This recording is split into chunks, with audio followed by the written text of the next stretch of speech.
Hello students, this video is for class 10 biology. In this video I will continue with the chapter that I have started with you people, that is control and coordination in living organisms. In this video I am going to continue with the nervous system of this chapter. So let's not waste any more time and let's get started with the chapter. So we are going to we are starting with the next part of the chapter, that is eye. It is one of our important sense organ. What is its function? It helps us to visualize the scenery in front of us, visualize the environment in front of us. Okay, so this is the organ of vision.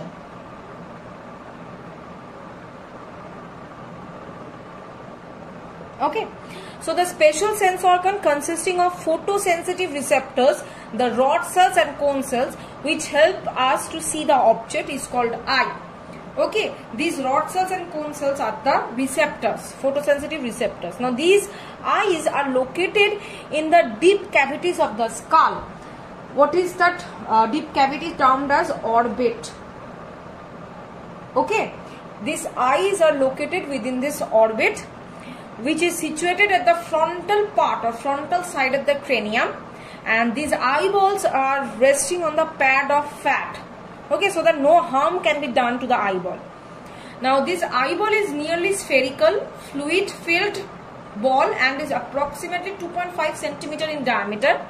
It is consisting of the coats of the eyeball, refractory media and protective part.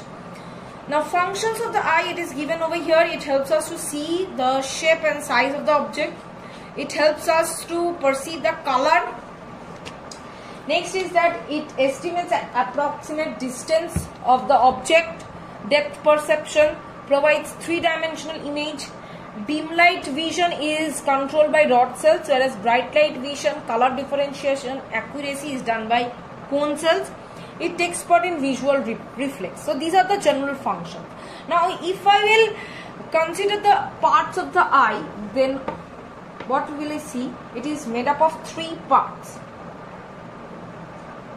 First part is that coats of eye. Second part is that refractory media.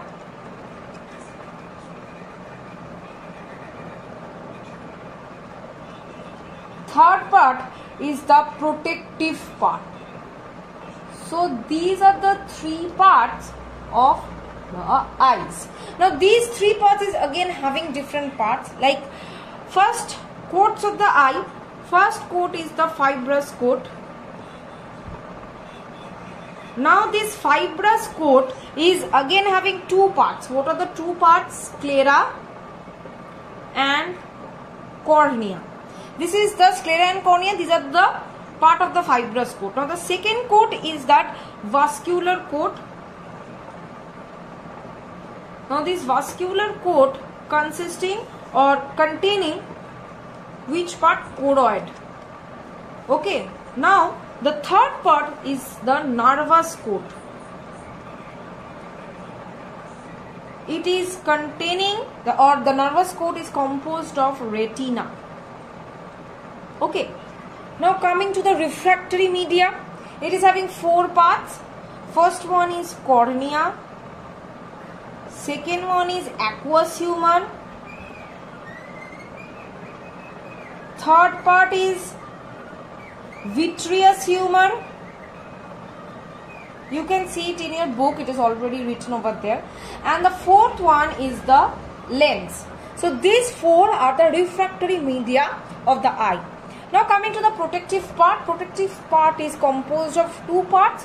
What are they? Number one, eyelids. Number two is conjunctiva.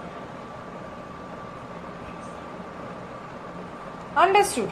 Now these are the parts. Now we will read in depth about these parts. Okay.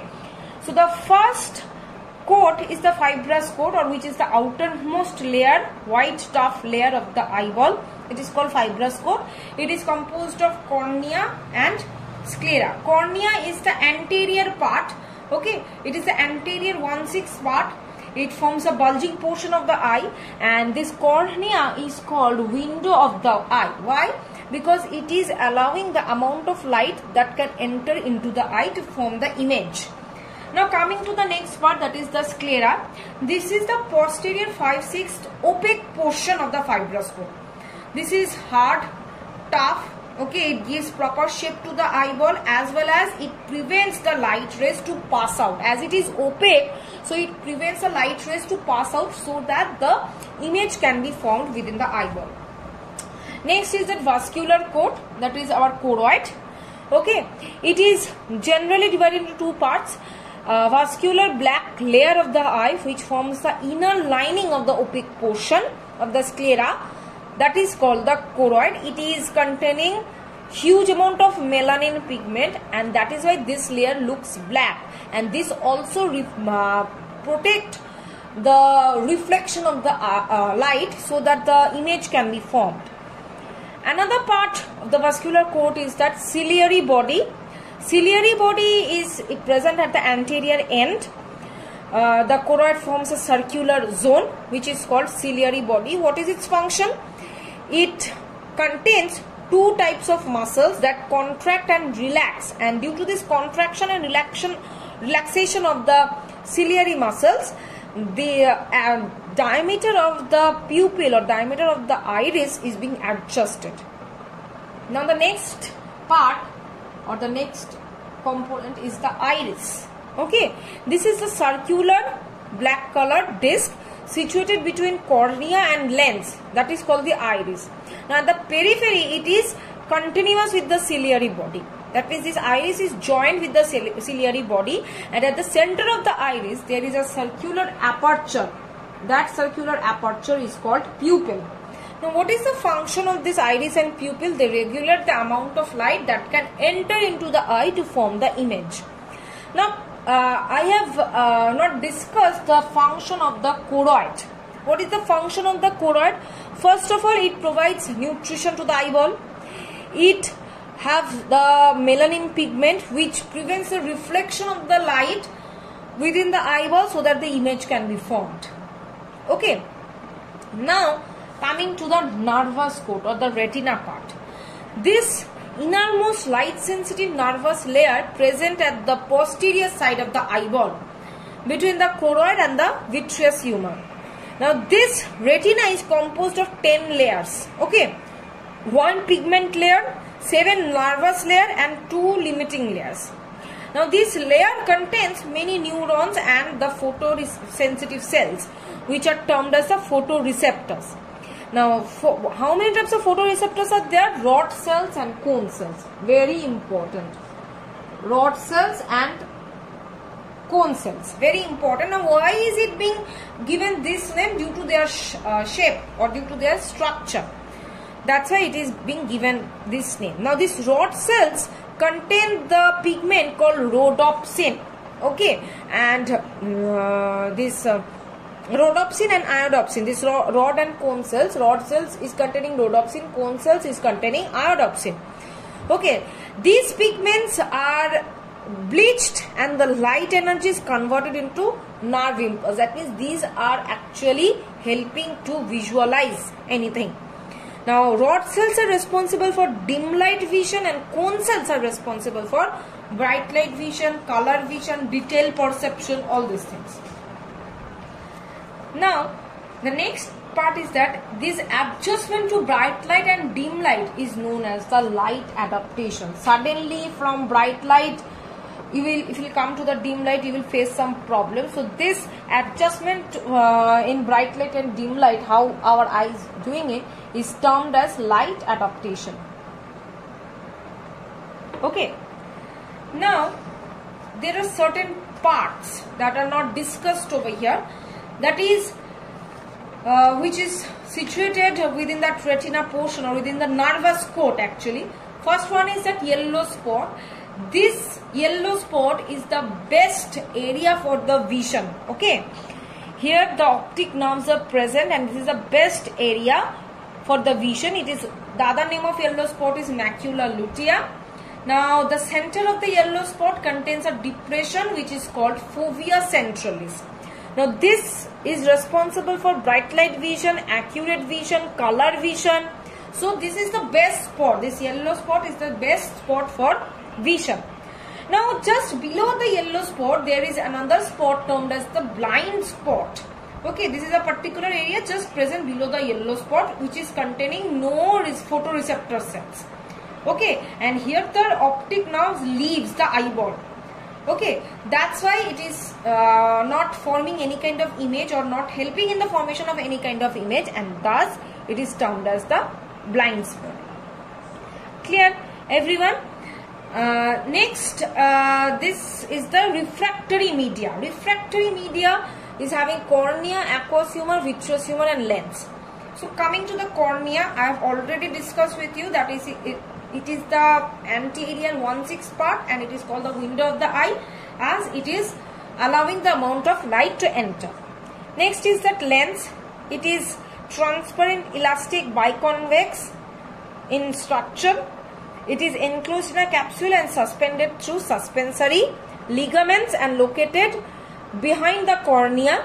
This lens divides the eye into two fluid filled compartments. What are the two fluid filled compartments? Aqueous humor and vitreous humor. Okay. Now what is the function of this lens? By changing its shape, it can adjust the focal length so that our eyes can see at various distances, and it serves as a good refractory media. Next, coming to aqueous humor, it is the watery fluid which fills up the chamber in front of the lens. That means in front of cornea and lens, that portion is filled up with aqueous humor. Function, refractive medium. It gives nourishment to the cornea and the lens. It provides proper shape. Now coming to the vitreous humor, this is also gelatinous protein matrix present in the posterior compartment, that means between the lens and the retina. It is another refractive medium, maintains the intraocular pressure of the eye and gives proper shape. Now coming to the protective parts. Here we are having two parts, eyelids and conjunctiva.